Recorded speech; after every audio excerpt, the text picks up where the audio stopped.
നിങ്ങൾ ഒരിക്കലെങ്കിലും ഇങ്ങനെ ചിന്തിച്ചിട്ടുണ്ടോ? എന്തുകൊണ്ടാണ് ചില ആളുകൾ എത്ര വലിയ പരാജയം വന്നാലും വീണ്ടും എഴുന്നേറ്റ് വിജയിക്കുന്നത്? എന്നാൽ ചില ചെറിയ പ്രശ്നം വന്നാൽ പോലും തകർന്നു പോകുന്നത് എന്തുകൊണ്ട്?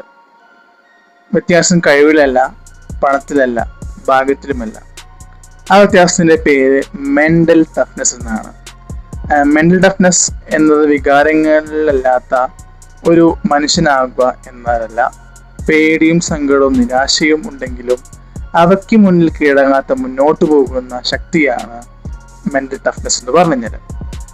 ഈ വീഡിയോയിൽ നിങ്ങളുടെ മനസ്സ് കൂടുതൽ ശക്തമാക്കുന്ന 7 നിയമങ്ങളാണ് ഞാൻ പറയാൻ പോകുന്നത്.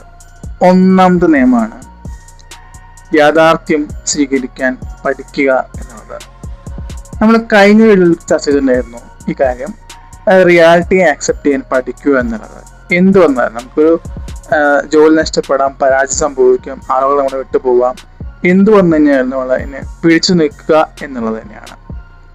ഇനി രണ്ടാമത്തെ കാര്യമാണ് വികാരങ്ങൾ നിയന്ത്രിക്കുക. നമുക്ക് കോപം വരാം, നമുക്ക് സങ്കടം വരാം, നമുക്ക് ഭയം വരാം. എന്തൊക്കെ വന്നു കഴിഞ്ഞാലും നമ്മളൊരു മെന്റൽ ടഫ്നെസ് ഉള്ള ഒരാളെ പോലെ നിൽക്കുക. അതായത് ആളെല്ലാത്തിനും നിയന്ത്രിക്കുന്നു, അതുപോലെ നമ്മളും എല്ലാത്തിനും നിയന്ത്രിക്കാൻ വേണ്ടി ശ്രമിക്കുക എന്നുള്ളതാണ്. ഓരോ 10 സെക്കൻഡിലും നിർത്തിച്ചതിന് ശേഷം മാത്രം തീരുമാനമെടുക്കുക.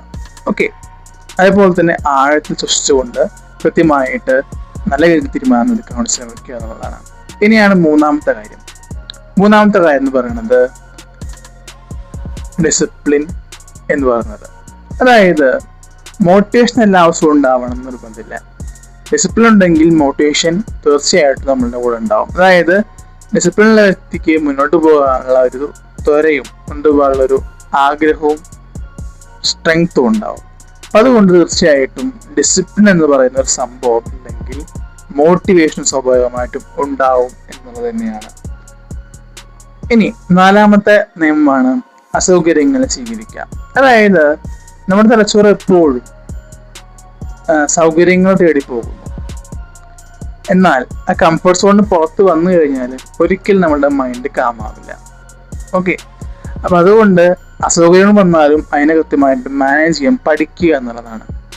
ഇനി അഞ്ചാമത്തെ കാര്യമാണ് പരാജയത്തെ ഗുരുവാക്കുക. അതായത് പരാജയം നമുക്ക് എല്ലായ്പ്പോഴും വരാം, അല്ലെങ്കിൽ എപ്പോഴേലൊക്കെ വരാം. എന്നാൽ അത് ഫുൾ സ്റ്റോപ്പ് അല്ല, അതൊരു ഫീഡ്ബാക്ക് ആണെന്ന് മനസ്സിലായിക്കൊണ്ട് അതിനൊരു ഗുരുവായി കണക്കായിക്കൊണ്ട് കൃത്യമായിട്ട് അതിൽ നിന്നും പഠിക്കുവാൻ ശ്രമിക്കുക എന്നുള്ളതാണ്. ഇനി ആറാമത്തെ നിയമമാണ് നിങ്ങൾക്ക് നിയന്ത്രിക്കാനാകാത്ത കാര്യങ്ങൾ മാത്രം സമയം കളയരുത് എന്നുള്ളത്.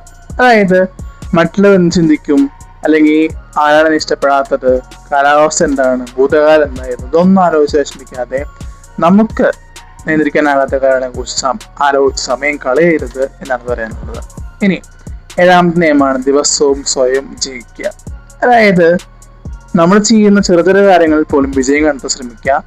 ഒരു ദിവസം 1% എങ്കിലും മെച്ചപ്പെടുത്തുക എന്നുള്ളതാണ്. പുതിയ അധ്യായം വായിക്കുക, പുതിയ പഠിക്കുക, പുതിയ വ്യായാമം ചെയ്യുക, പുതിയ ശീലങ്ങൾ കൊണ്ടുവരിക, മോശ ശീലങ്ങൾ ഒഴിവാക്കുക. ഓക്കെ, ജീവിതം എളുപ്പമാകില്ല, പ്രശ്നങ്ങൾ അവസാനിക്കില്ല. നിങ്ങളുടെ മനഃശക്തമായാൽ ഏത് പ്രശ്നവും നിങ്ങൾക്ക് നേരിടാൻ കഴിയും. ഓർമ്മിക്കേണ്ട കാര്യം എന്ന് പറഞ്ഞാൽ മെന്റൽ ടഫ്നെസ് എന്നത് ഒരിക്കലും വീഴാതിരിക്കുക എന്നുള്ളതല്ല, വീണാലും വീണ്ടും വീഴാതിരിക്കാൻ പഠിക്കുക എന്നുള്ളതാണ്. അപ്പോൾ ഇന്ന് മുതൽ 7 നിയമങ്ങൾ ഒന്നെങ്കിലും ജീവിതത്തിൽ പ്രവർത്തിക്കാൻ നോക്കുക. കഴിവെന്ന് ചർച്ച കൊടുത്തു നിർത്തുന്നു. Thank you.